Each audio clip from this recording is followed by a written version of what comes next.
Hi everyone, my name is Juliana and welcome to my channel. Today I would like to take you with me on the recent very colorful and vibrant photo shoot that I did.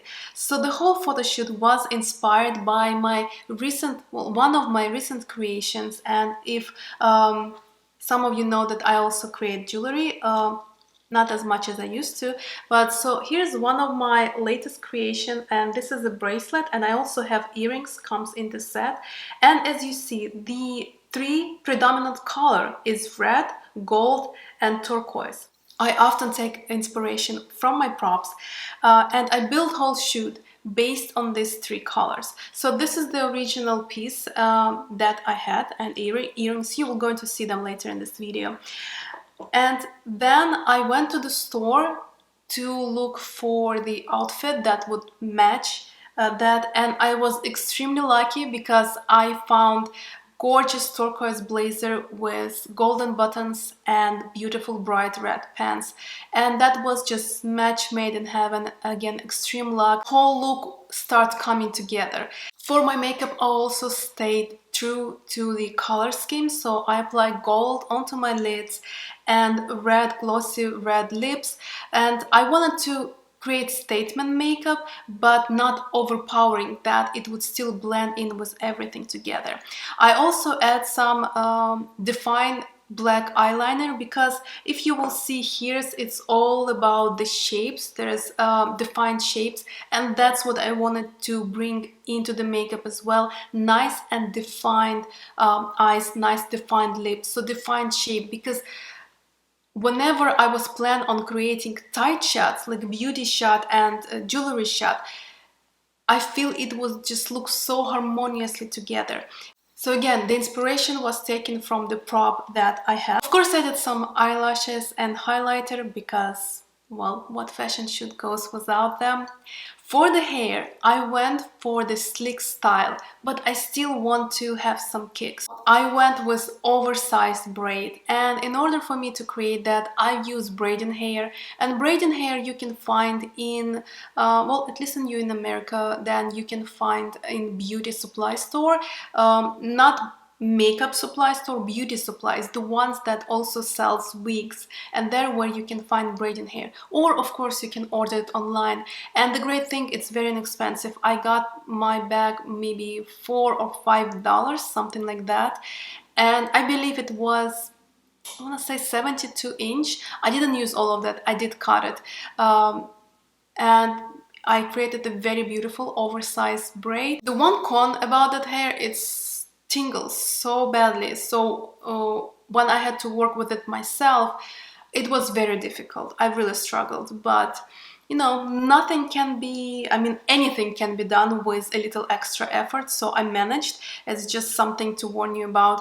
But I think braiding hair is very awesome thing, especially if you do some, if you want to create some fantasy photo shoot or something like that. Definitely look into it, because it's easy to create some interesting hair styles with it, and it's very inexpensive. Okay, so now when the styling has been done, let me show you the set. Hi guys, so here's the final look. Everything comes together, the makeup, the styling. I did spend a lot of time on it, and this is my latest creation, my earrings and the bracelet that I've created myself, and I think it's beautiful. It just goes with the outfit beautifully, just like it's supposed to be for editorial, fashion editorial. And let me walk you through this set. So behind me you see I'll be using the background is a blue paper. The paper that I got at art supply store, the stores that dedicated to the artist. And if you in Texas, it's called Texas Art Supply. I mentioned it before just because that's the place where I buy my foam boards for reflectors and my V-flats boards I got there as well, so it's an awesome store. Photography paper will be more expensive, but it's also much thicker and wrinkle resistant.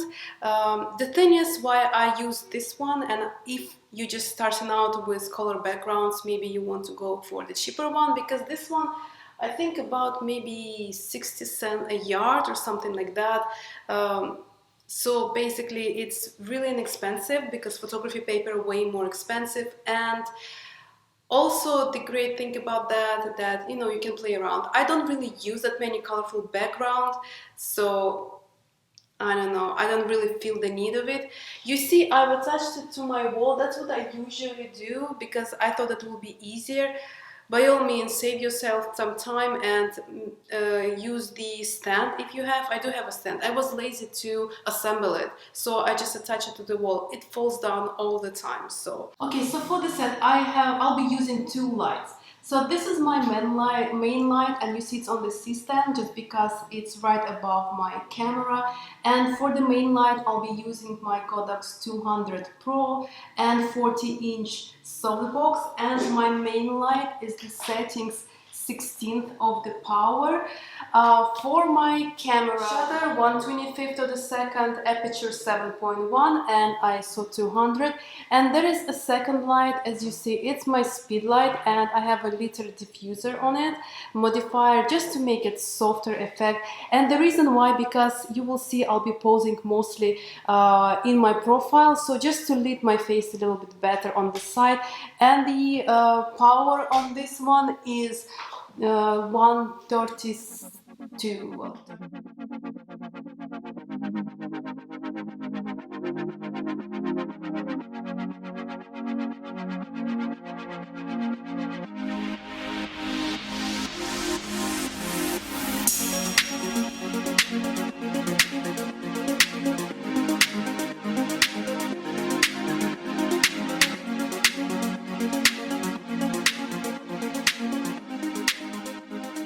So that was about it for the photo shoot. It's a very short clip. The reason, because I really planned only one shot per final look, because if you know, if you even look in the magazines, there are usually one, maximum two shots per look. So there was really no point for me to experiment with poses.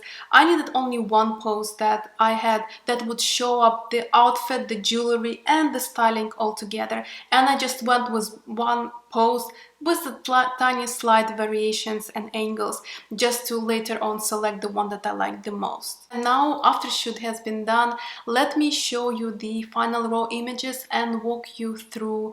So here my final pics from this photo shoot, and you see I've selected 3 because my main idea, I wanted to have a fashion shot that would represent the look overall, and then I wanted to do one where I would highlight the makeup, and the one that I would have a main focus onto the jewelry set. So let's go from the first one. So first one is from the set that you see, and as you see, the second light is barely there. You cannot really see it much. It contributes very little. The only way you can see that it's there is just this shadow in here and shadow from my hand that you see. So that's how you can see that there was some light from the side as well. Unfortunately, I didn't see it in the viewfinder because it's just so soft. Otherwise I would correct it in camera, but I noticed it already after I reviewed the images, which is fine. It's easy fix because the shadow is so soft, but if I would notice it, I would correct it, and maybe I would move light a little bit more further back.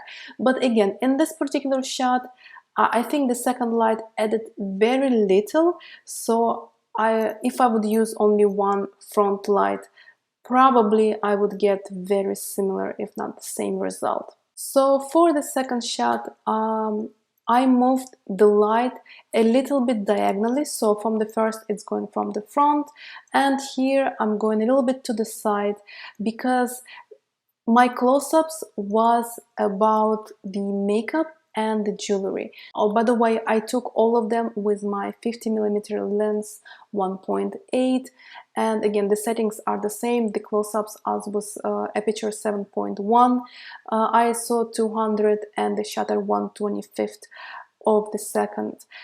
The only change is the light position. That's about it. And the reason, again, because I wanted the main focus on the face, on the makeup in here, and with additional of jewelry. And it's really simple. Where you want your viewer to look and to get their attention, that part of your composition you illuminate the most. So that's how it worked. That's why here is front shot, because I wanted to do all the look together. And here I position light to illuminate that the brightest part is the face, because I wanted to bring the attention to the makeup and together with the jewelry on the side. And for this one, as you see, I turn way more further back, so even the light stays the same as here. Now it hits more this spot, so again the all attention goes to the jewelry kind of makeup, but they all balance each other. You cannot see that nothing fights for the attention apart from the shot number 2, where your attention right away goes to the face and to the makeup. So here was the end for this video. Hopefully you enjoyed and find it useful. Please share it. It really helps a lot. Let me know down below in the comments what you thought of this video.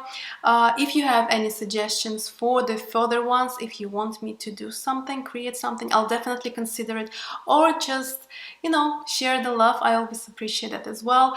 Again, the edited versions of this photo shoot you can see on my Instagram. It's at @yurenachi_photo, and of course you can see more of my work there.